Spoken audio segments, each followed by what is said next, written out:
Hello everyone, this is Yash Sharma here and very good afternoon to all of you. आज दिन है Sunday का और बात कर लेते हैं निफ्टी एंड बैंक निफ्टी के मंडे के आउटलुक के बारे में। मंडे को कैसा रह सकता है market? Up down, gap up, gap down, negative, positive, flat, bull run, continue, gap और बियरिश मार्केट। ठीक है, सारी बातें इसमें करूंगा। सारी बातें एजुकेशनल पर्पज व्यू के हिसाब से रहेंगी।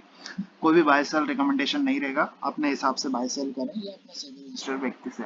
आपके लॉस का जिम्मेदार और प्रॉफिट का भी जिम्मेदार मैं नहीं रहूंगा। ठीक है। देखो, ये है निफ्टी का 1 वीक का टाइम फ्रेम। अब 1 वीक के टाइम फ्रेम पे इसने ऑब्वियसली एक अच्छी कैंडल के साथ क्लोजिंग तो दे दी है, जिसमें वॉल्यूम भी है और कैंडल भी अच्छी है। ठीक है, पिछले हाई के ऊपर जाके इसने क्लोज किया है। एक छोटी मारूबुजू कैंडल आप इसे कह सकते हैं, बुलिश एंगल्फिन जिसे हम बोलते हैं। ठीक है, इस कैंडल की वीकली क्लोजिंग आ चुकी है 17,833 के अराउंड। अब इसमें कप विथ हैंडल पैटर्न बना है जो कि वीकली टाइम फ्रेम पे और डेली टाइम फ्रेम पे बना हुआ है। अब वीकली टाइम फ्रेम पे तो आपको थोड़ा कम अच्छे से क्लियर होगा, लेकिन डेली टाइम फ्रेम पे आपको बहुत अच्छे से मैं अभी क्लियर कर देता हूँ। देखो, ये इसका ये कप, ये इसका हैंडल। ठीक है, ये छोटा सा कप विथ हैंडल पैटर्न बना है जो इस तरह से, और इसके जो अपसाइड के टारगेट आएंगे, ठीक है, वो अराउंड यहाँ तक निकल के आ रहे हैं 20,050 तक। यानी कि निफ्टी, ये कल नहीं होगी, ये सारी चीजें आने वाले दिनों में, अपकमिंग वीक्स में, क्योंकि ये हफ्ते भर का हम टाइम फ्रेम देख रहे हैं। तो हफ्ते भर के हिसाब से अगर एक हफ्ता, 2 हफ्ता, 3 हफ्ते ऐसे करते करते मिनिमम मिनिमम हम दिसंबर या नवंबर के आसपास निफ्टी में 20,000 तक का अपमूव भी देख सकते हैं। 19,500 और 20,000 तक का। ठीक है, ये पूरा एक मोटा मोटी व्यू है क्योंकि ये वीकली टाइम फ्रेम है। अब डेली टाइम फ्रेम की हम बात करें तो डेली टाइम फ्रेम पे एक बड़ा सा कप विथ हैंडल पैटर्न बना है। अगर आप ध्यान से देख पा रहे होंगे, यहाँ से सेम वही जोड़ना है, ये और ये कप विथ हैंडल। अब जैसे ही इसका यहाँ पे ब्रेकआउट आता है, ठीक है, जैसे ही इसका यहाँ से ब्रेकआउट आता है तो ये निकल पड़ेगा और फिर ये कंटिन्यू इसकी जर्नी को रखेगा 18, 19,500, 20,000 तक। ठीक है, अब ये सारी चीजें मंडे को पॉसिबल नहीं है। पहले मंडे के लिए सबसे बड़ा हर्डल ही ये रहेगा 950, 17,950 और 18,120 का। ठीक है, 18,120 का ही हर्डल रहेगा मार्केट में निफ्टी के लिए। 18,120 के हर्डल के बाद मार्केट जैसे जैसे आगे जाती है 18,020, 18,050, इन सबको क्रॉस करके ऊपर क्लोजिंग देती है। तो अपकमिंग वीक्स और अपकमिंग डेज में मार्केट में हमें अपसाइड मोमेंटम बेहतरीन तरीके से कंटिन्यू होता हुआ दिखेगा, जिससे हम निफ्टी में अप एंड डाउन करते करते अराउंड 19,500 तक भी हमारी निफ्टी को आप आते हुए देखेंगे। और फाइनली जो निफ्टी का टारगेट निकल के आता है, जो मैंने आपको दिखाया है 20,050 के अराउंड का, ये भी आपको अचीव होते हुए दिखेगा इन निफ्टी। ठीक है, तो निफ्टी में बस यही, अगर यहाँ से निकल जाता है, ये डबल टॉप कंसीडर नहीं होता है, क्योंकि अगर ये यहाँ से यूएस के इन्फ्लेशन डेटा आने वाले जो कि इस बार काफी इंपॉर्टेंट रहेंगे, तो अगर वहां पे कोई दिक्कत नहीं होती तो ट्यूसडे को मार्केट यहाँ से ऐसे निकल जाना चाहिए। अगर होती है तो फिर ये डबल टॉप बन के यहाँ से मार्केट वापस गिर भी सकती है इस नेकलाइन को टूटने के बाद। ठीक है, 17,200 के नीचे मार्केट टूट भी सकती है यूएस इन्फ्लेशन डेटा खराब आने के कारण। ठीक है, तो ट्यूसडे को शाम को 6 बजे के आसपास वापस इसके रिजल्ट आएंगे, जो कि काफी इंपैक्ट करेंगे हमारे मार्केट को, सही दिशा देंगे। अगर वो सही पॉजिटिव आते हैं तो मार्केट फिर निकल पड़ेगा अपसाइड के लिए। ठीक है, मार्केट फिर नहीं रुकेगा, फिर मार्केट यहाँ से अपसाइड की मोमेंटम को कंटिन्यू करेगा और सीधा ऊपर की जर्नी पकड़ लेगा निफ्टी। अब निफ्टी के लिए कल का जो एक हर्डल बन रहा है वो अराउंड इसी का बन रहा है 18,000, एग्जैक्ट 18,000 ही बोल लो या 18,050। तो निफ्टी में ये एक हर्डल है। ये बुलिश कैंडल से हमने यहाँ पे क्लोजिंग तो नहीं दी है, लेकिन ये एक रेड कैंडल है। ठीक है, रेड बियरिश कैंडल है जिसमें बुल्स की पावर बिल्कुल कम दिख रही थी और स्ट्रेंथ बिल्कुल नहीं थी। ऊपर से प्रॉफिट बुकिंग ही दिखी है, नीचे से कुछ भी कंट्रोल नहीं है, छोटा मोटा कंट्रोल है बुल्स के हाथों में। ऊपर पूरी ग्रिप बियर्स ने बना रखी, लेकिन वीकली क्लोजिंग काफी अच्छी आई है। तो वीकली क्लोजिंग के हिसाब से निफ्टी जो है यहाँ से 20,000 रुपए तक का कैंडिडेट है, लेकिन फर्स्ट उसके इमीडिएट जो टारगेट रहेंगे वो 18,400, 19,000 और 19,500।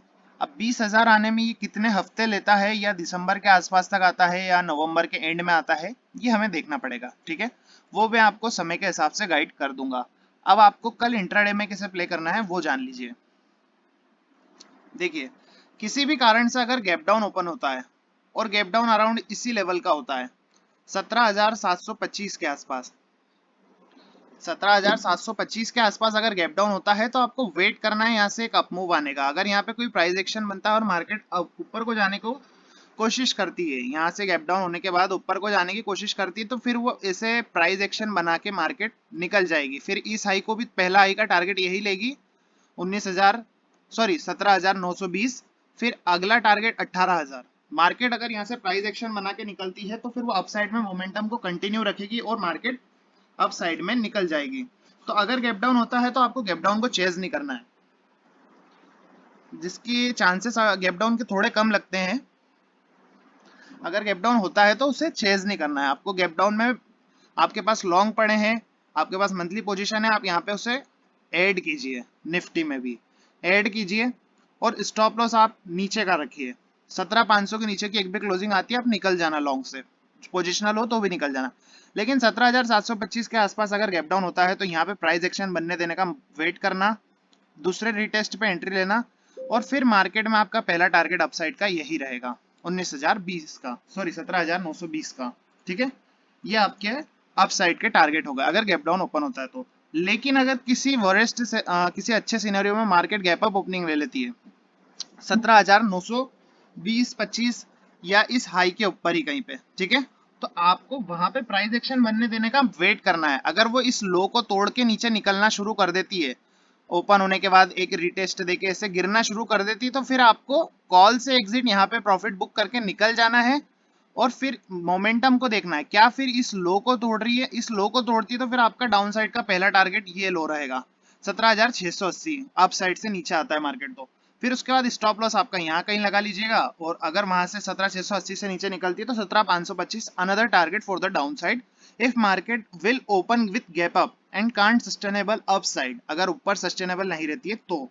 लेकिन अगर किसी सिनेरियो में मार्केट यहाँ पे ऊपर ही सस्टेनेबल हो जाती है 920 के, तो फिर प्राइस एक्शन बनने देने का वेट करना है। अगर किसी रेंज में वर्क करती है इस तरह की तो उस रेंज को टूटने दें, जिधर आइदर साइड जिधर भी ब्रेकआउट ब्रेकडाउन आएगा वहां पे आप एंटर हो सकते हैं। ठीक है, तो ये हो गई निफ्टी की बात। अब बैंक निफ्टी की बात कर लेते हैं। तो बैंक निफ्टी ने तो बहुत ही गजब की, मतलब bullish engulfing, bullish candle, सभी चीजों में बैंक निफ्टी ने गजब का परफॉर्मेंस दिया। ये वीकली कैंडल है, यहाँ पे ही पिछला हमारा ऑल टाइम हाई लगा था।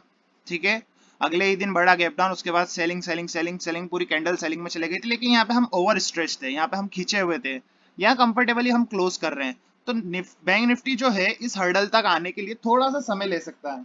ठीक है, 42 आने तक थोड़ा सा समय ले सकता है, थोड़ा टाइम पास कर सकता है इन्हीं लेवल्स पे।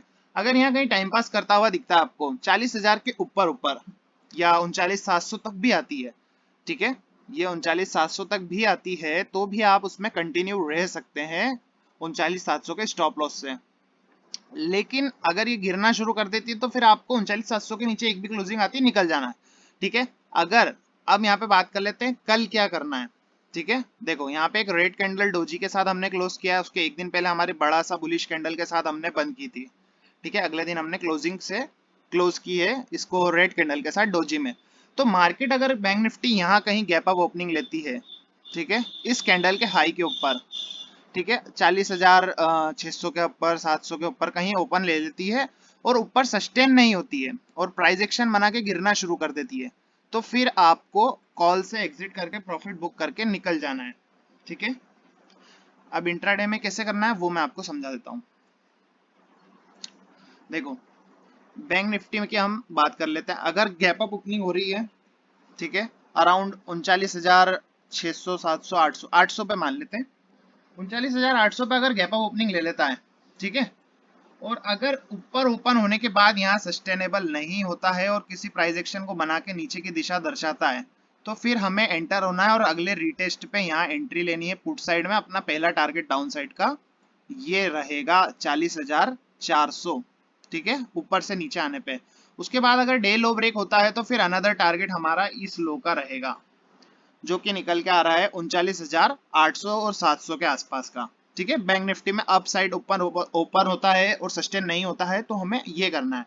लेकिन अगर किसी कारण से गैप डाउन ओपनिंग होती है और वो गैप डाउन ओपनिंग लीड करती है हमें इसी लेवल के आसपास 40,000 के आसपास ही कहीं हम ओपन होते हैं, ठीक है, एग्जैक्ट 40,000 के आसपास कहीं या उसके आसपास ओपन होते हैं। तो आपको क्या करना है कि वेट करना है। 40,000 के आसपास अगर कोई यहाँ पे बुलिश कैंडल बनना शुरू हो, रिवर्सल दिखे, प्राइस एक्शन बने और अपसाइड को निकले, तो पहला टारगेट आपका ये रहेगा 40,500।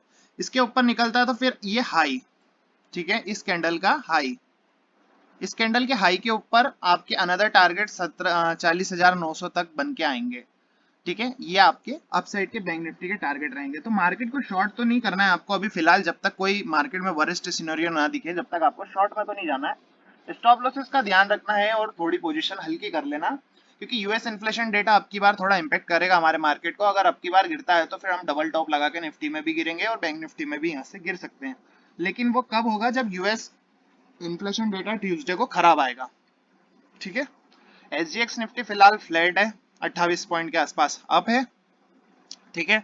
तो अगर मंडे को सब ग्रीन में रहते हैं तो हम भी बकायदा ग्रीन में जाएंगे, और निफ्टी में जो हमारे ख्वाब है 20,000 के, वो इस लेवल के ऊपर कंसीडर किए जाएंगे, ठीक है। निफ्टी जब इस हाई के ऊपर करना क्लोजिंग शुरू कर देगा 18,000 के ऊपर, 18,050 के ऊपर, और यहीं कहीं प्राइस एक्शन बना के 2-3 दिन टाइम बिता के इस रेंज के बीच में और निकलता है, तो फिर हमारा 19,000, 18,500, 18,400 ये सभी लेवल आपको अपसाइड में आते हुए दिखेंगे और बहुत ही जल्दी आते हुए दिखेंगे, ठीक है। फिर उसके बाद थोड़ा कंसोलिडेशन, थोड़ा करेक्शन, थोड़ी प्रॉफिट बुकिंग, ये एक नॉर्मल नेचर है मार्केट का, तो ये सब चीजें भी होंगी।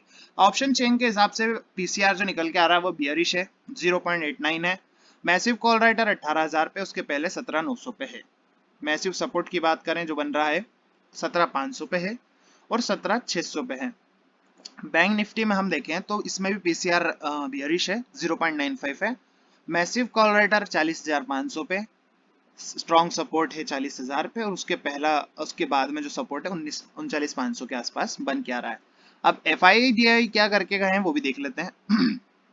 एफआईज ने फिर खरीदी करी है 964 करोड़ की, ठीक है। और एफआईआई, हाँ, इसमें है 2,132 करोड़ की सितंबर की, इसमें भी बाइंग है कैश में भी, ठीक है। और डीआई ने सेल किया है माल 1,167 करोड़ रुपए का। तो डीआई फिलहाल सेलिंग में है तो उनसे कोई फर्क पड़ता नहीं है, और एफआई मार्केट को संभाल लेंगे और रिटेलर भी संभालने में लगा है। तो इसका भी हैंडल पैटर्न का ध्यान रखें। मार्केट जैसे इसको ब्रेकआउट करता है, मार्केट बहुत ही तेजी से अपसाइड को निकलेगा, लेकिन अगर यहीं से कहीं रिजेक्शन लेके गिरना शुरू होती है यूएस के इन्फ्लेशन डेटा की वजह से, तो एक एम पैटर्न बनेगा और हम फिर सीधे के सीधे ये सारे गेन लूज करते हुए नीचे, ठीक है। ये थोड़े यहाँ बना लेना, ठीक है, यहाँ फिर हम नीचे गिर सकते हैं यूएस इन्फ्लेशन डेटा की वजह से। तो मंडे को मेरे ख्याल से एक गैप अप तो होना चाहिए, ठीक है। मेरे हिसाब से मार्केट में एक गैप अप होगा, ऊपर से प्रॉफिट बुकिंग अगेन आएगी और फिर शायद हम गिरे तो गिरे, नहीं तो फिर प्राइस एक्शन बना के प्रॉफिट आता है, प्रॉफिट बुकिंग आने के बावजूद रिकवरी दिखा के ऊपर जा सकते हैं। तो इसी तरह की सभी जरूरी जानकारी जानने के लिए मेरे टेलीग्राम चैनल को सब्सक्राइब करें, लिंक डिस्क्रिप्शन में दे रखा है। सभी जरूरी अपडेट वहां अपडेट किए जाएंगे आपको फ्री में।